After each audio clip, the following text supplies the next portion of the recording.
Hi there, Molly Gordon, and today I want to talk to you about how to get inside the mind of your just right clients. Before we go there, before I run down the points I'm going to cover, I want to say a little something about this getting inside the mind. Because getting inside the mind can sound, well, manipulative, right? And that's not what I mean at all.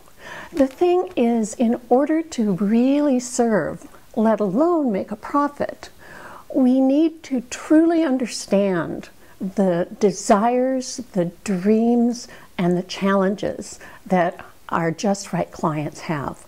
And by the way, when I say just right clients, I mean the people, prospective and currently, who will benefit the most from what comes most naturally to you, from the skills and talents that you have developed most and that you most love to deliver.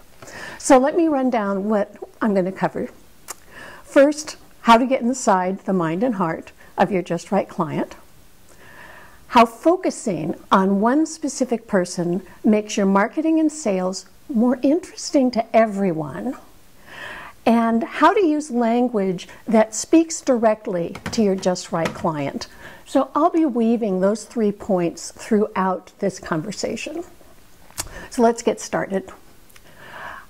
The subtitle or the alternate title for this video is The Power of One. And here's what that's about. In order to really understand and communicate with a just right client, you need to understand one just right client and understand them really deeply and thoroughly. Now, you can do this with more than one client, but I promise you, doing it with one to get started is ample to get you started marketing and selling effectively, to getting you profitable. So here's how it works. Imagine a person who fits your work just perfectly, someone you would call a just right client. This could be someone you're already working with. It could be someone you would love to work with. Whoever it is, come up with a name and then make a date with them to have a conversation. You can be really transparent here, and I suggest you be transparent. Let them know that you want to understand from their point of view how they see your work, and you want to understand their challenges and dreams. This is not a coaching conversation. It's not a problem-solving consultation. It's a conversation to truly understand the perspective, the worldview of this just right client. And here's how you proceed, and also some pitfalls to watch out for. In this conversation, you want to be asking questions. That's your job. And the first question to ask is, what would this just right client like?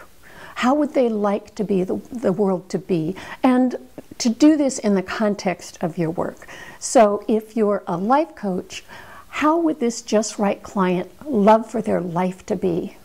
If you're a body worker, how would this just right client love to be in their body? What would they love to experience? What would they love to be able to do and experience and express through their bodies if they could have anything they wanted?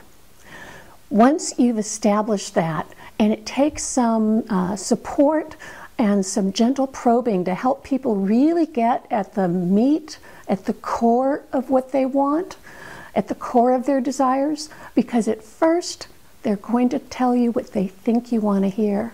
They're also naturally going to stay on the surface because that's where conversations begin. So it's up to you to gently but firmly take the conversation deeper. And here's how you do that. You ask why. So let's say your life coaching client says she would like to be better at managing her time. Well, why is that important to her? Perhaps it's important to her because she wants to be more productive, she wants to do a better job at work, and she wants to spend more time with her family. Don't stop there.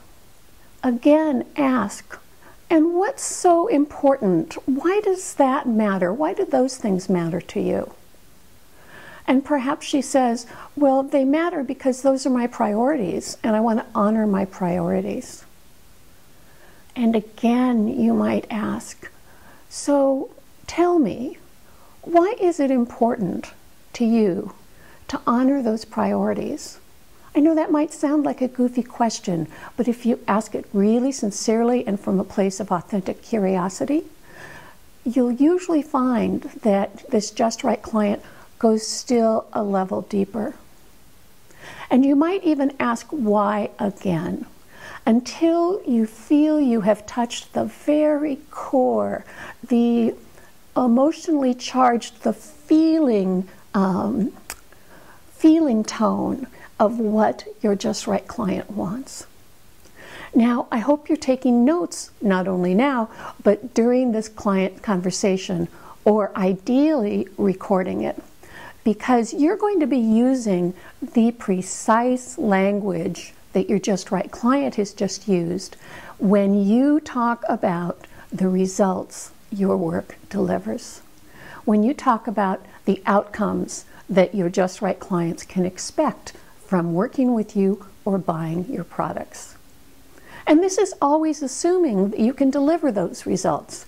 And I'm betting you can, because you're talented and skilled and experienced. So you've established what the just right client desires, their fondest desire, their how the world would be if they had met or surmounted their biggest challenge. Now it's time to go to what marketers call the problem. Now, a problem isn't always negative. A problem could be a dream. The idea is that this is where you move the client from one state or situation or circumstance to a better one.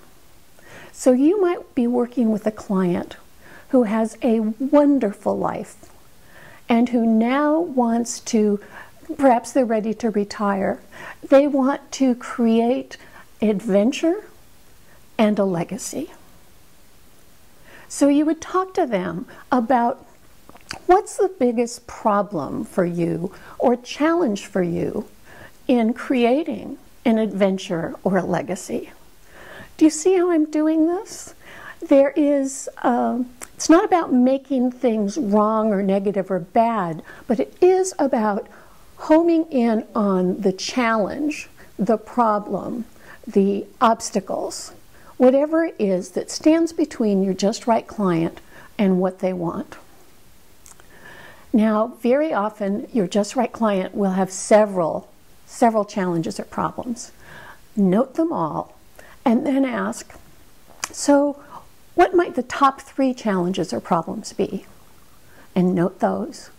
And then again ask, if you had to choose, you, Mr. Just Right client, if you had to choose one key problem or challenge that stands between you and getting what you want, what would that be?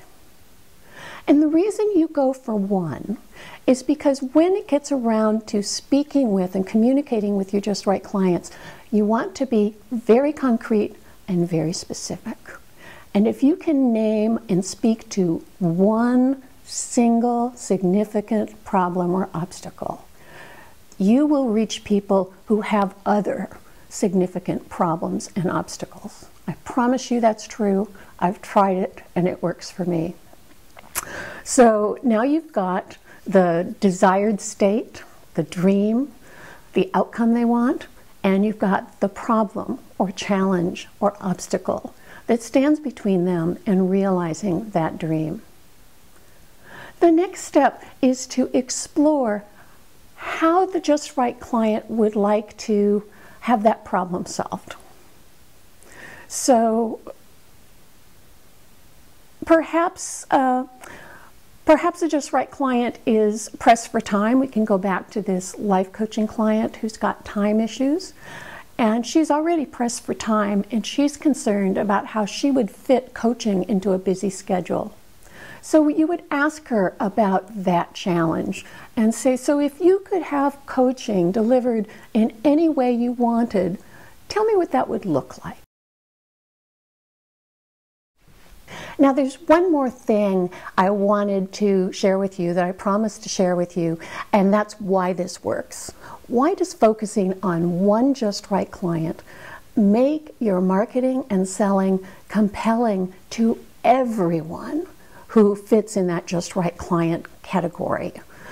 It's because, well, it's similar to what great speakers have learned. A great speaker knows that the way to connect to the entire audience is to make eye contact with one audience member.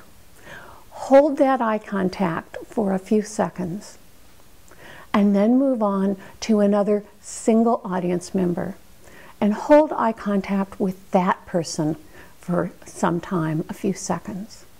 By holding eye contact with individual members of the audience, the entire audience has the experience that you are connecting. So that's one example of how the power of one works. Another example that I like, because I'm sort of a literary type, is books of letters. Correspondence from great people to other great and not so great people has been fascinating to a certain kind of reader for years. Now, why would someone want to read Abraham Lincoln's letters to somebody else? Well, there's something compelling about the language and the style of communication that happens when one person speaks directly to another person. And that same thing happens when you write, say you write a web page, or you craft your elevator speech. And I put that in quotes because I don't believe in a canned elevator speech. But when you answer the question, what do you do? There's something compelling when you do that using the language of one just right client. Thank you so much for watching. Let's see what's on the slate for tomorrow. Tomorrow is, how to create multiple income streams that attract just right clients. This isn't just about how do you make more money, how do you figure out how to make passive income. It has to do with the relationship between multiple income streams and actually getting more clients, having more loyal clients that come back again and again. So until tomorrow, I'm Molly Gordon, and thanks so much for watching.